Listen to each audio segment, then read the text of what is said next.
Blessings, blessings, blessings. Welcome, my listener, to this amazing channel. My name is Sam King, and I present to you the audio version of the Bible as it is written. Kindly let us subscribe and share with our friends as we celebrate the good news of our Lord Jesus Christ. And today we will look into the book of Exodus, chapter number 12. And I read, The Lord said to Moses and Aaron in Egypt, This month is to be for you the first month of your year. Tell the whole community of Israel that on the 10th day of this month, each man is to take a lamb for his family, one for each household. If any household is too small for a whole lamb, they must share one with their nearest neighbor, having taken into account the number of people there are. You are to determine the amount of lamb needed in accordance with what each person will eat. The animals you choose must be year-old males without defect, and you may take them from the sheep or the goats. Take care of them until the 14th day of the month, when all the members of the community of Israel must slaughter them at twilight. Then they are to take some of the blood and put it on the sides and tops of the door frames of the houses where they eat the lambs. That same night they are to eat the meat roasted over the fire, along with bitter herbs and bread made without yeast. Do not eat the meat raw or boiled in water, but roast it over a fire, with the head, legs, and internal organs. Do not leave any of it till morning. If some is left till morning, you must burn it.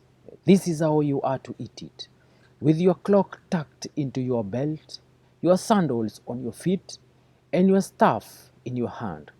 Eat it in haste. It's the Lord's Passover. On that same night, I will pass through Egypt and strike down every firstborn of both people and animals. And I will bring judgment on all the gods of Egypt. I am the Lord. The blood will be a sign for you on the houses where you are. And when I see the blood, I will pass over you. No destructive plague will touch you when I strike Egypt. This is a day you are to commemorate for the generations to come. You shall celebrate it as a festival to the Lord, a lasting ordinance. For 7 days you are to eat bread made without yeast. On the first day remove the yeast from your houses. For whoever eats anything with yeast in it, from the first day through the 7th, must be cut off from Israel.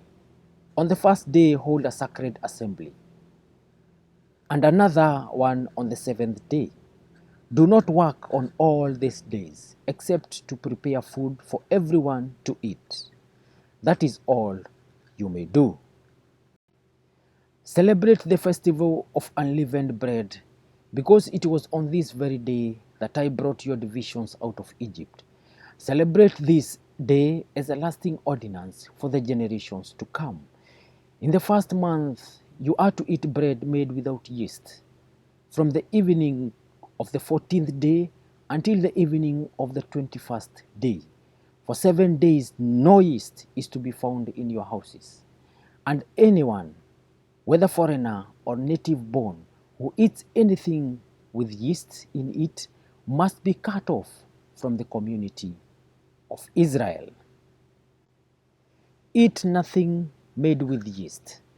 Wherever you live, you must eat unleavened bread.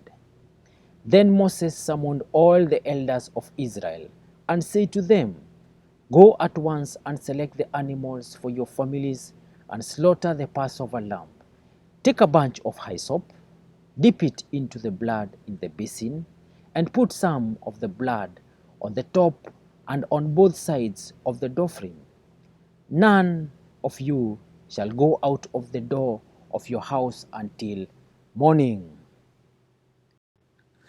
When the Lord goes through the land to strike down the Egyptians, he will see the blood on the top and sides of the doorframe and will pass over the doorway.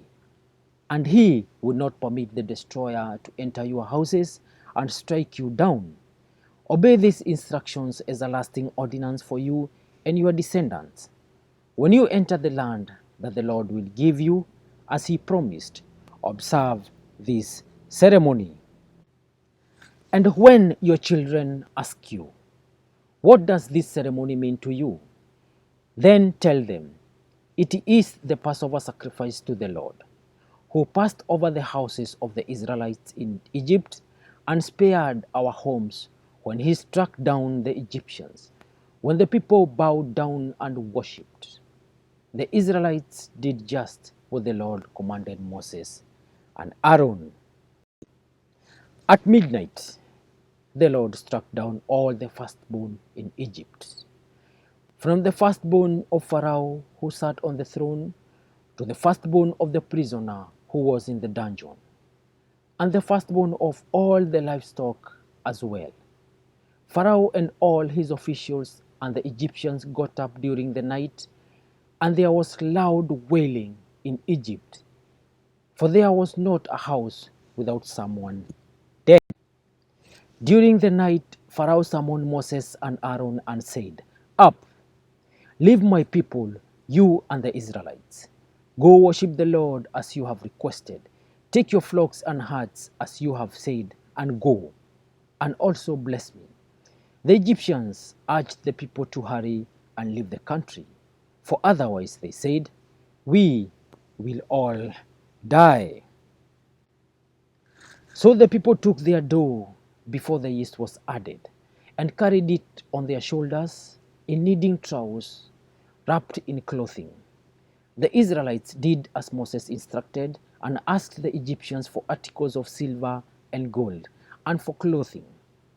The Lord had made the Egyptians favorably disposed toward the people, and they gave them what they asked for. So they plundered the Egyptians. The Israelites journeyed from Rameses to Succoth.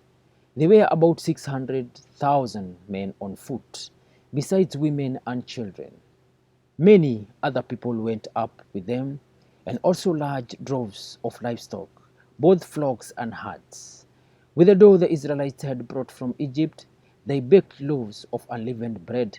The dough was without yeast, because they had been driven out of Egypt and did not have time to prepare food for themselves. Now the length of time the Israelite people lived in Egypt was 430 years. At the end of the 430 years, to the very day, all the Lord's divisions left Egypt. Because the Lord kept vigil that night to bring them out of Egypt, on this night all the Israelites are to keep vigil to honor the Lord for the generations to come. The Lord said to Moses and Aaron, These are the regulations for the Passover meal. No foreigner may eat it. Any slave you have bought may eat it after you have circumcised him.